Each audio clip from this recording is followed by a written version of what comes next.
едіңдер егер қонақтар келсе? Облыстық драма театр және халифалық мешіт, Қазақстан тауы және аллея. Жақсы, отыра ғой. Ал біздің облысымызда әдемі жерлер, көрікті жерлер көп қой.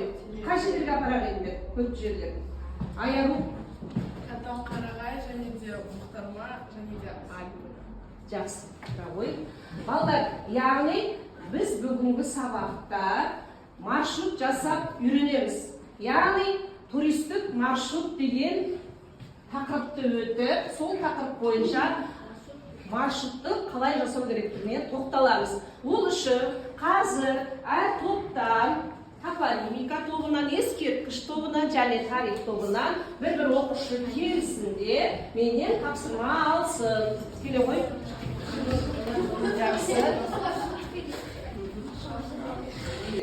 Жалпы маршруттар үш түрге бөлуге болады. Табиғи маршруттар, ең әдемі көрікті жерлерді таңдап, сол туралы қысқа мәлімет жазасыңдар да, соны маршруттарды карта ретінде немесе кесте ретінде маршрут жасауға болады. Екінші түрі тарихи мәдени ескерткіштер маршруты. Ол біздің мысалы облыста қандай тарихи ескерткіштер бар? Қандай ескерткішті білеміз балалар? Берел, қатымдағы Ақбауыр бар мысалы, сондай ескерткіштерді тарихи ескерткіш деп атайды. Осындай сол ескерткішке маршрут жасаймыз.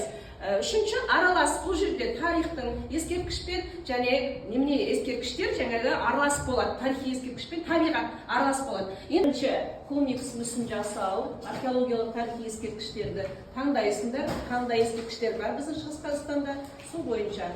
Екінші табиғи маршрут жасау, үшінші аралас маршрут жасау. Берел, қатымдағы Ақбауыр бар мысалы, сондай ескерткіштерді тарихи ескерткіш деп атайды. Осындай сол ескерткіш қалай орындағандарында тексерейін бүгін. Өскемен қаласындағы ең көрікті жерлеріне апарушы едім. Бірінші, бұл Қазақстан орталық драма театры. Екіншісі орталық мешіт. Үшіншісі спорт комплекс. Төртіншісі Қазақстан тауы. Осылардың ішіндегі ең жаңа ғимарат бұл драма театр, орталық театр болып саналады. Туристердің осы біздің Өскемен қаласынан келетін себептері мол деп ойлаймын. Біздің топтың тапсырмасы комикс құрау болған.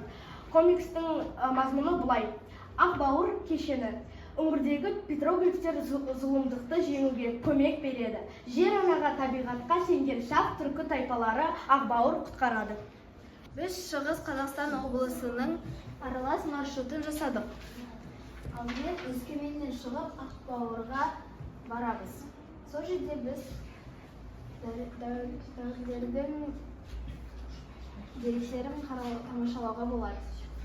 Содан кейін Алтай тауының тауларын көруге болады. Содан кейін Берел қорымына барып, сақтардың қалай өмір сүргенін бәрін көруге болады. Содан кейін Марқакөл көлдерін тамашалауға болады, және де табиғаттарын қарауға болады. Осыдан кейін Өскеменге қайтадан оралып келеміз. Алтай ұлы дала феномені. Себебі Алтай өңірінен табылған Берел қорғандары сырға толы киелі орын, сақ түркі жұртының ата қонысы. Мақсатын мәдениетіміз насихаттау жасалған макетінің жасадым.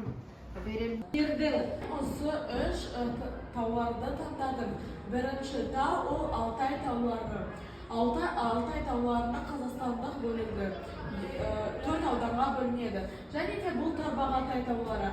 Тарбағатай Қазақстанның оңтүстік шығысы мен Қытай аумағында орташа биік тау. Және де Сибин көлдері. Ол 5 көлден тұрады. Садыркөл, Торқала, Шалқар, Қоржынкөл және де Қаракөл. Жұмыстарының нәтижесінде біз осы сабақтан не үйрендік? Біз туристік маршрут, ол туған жерді танып білуді тамаша жолы деп санаймын. Туған жерді жақсы жасап, қандай маршруттар бар екендігін, жасауға болады екендігін түсіндіңдер. Туризм мүмкін болашақта сендер туризмді дамытатын, біздің болашақ ұрпақтарымызсыңдар, сондықтан туризмді дамытатын шығарсыңдар деп ойлаймын. Сендерге бір көмек болады. Және де саяхат арқылы табиғатты, тарихты және мәдениетті зерттеп үйренеміз балалар. Яғни бұл сендер жас саяхатшы рөлін атқардыңдар деп санаймын.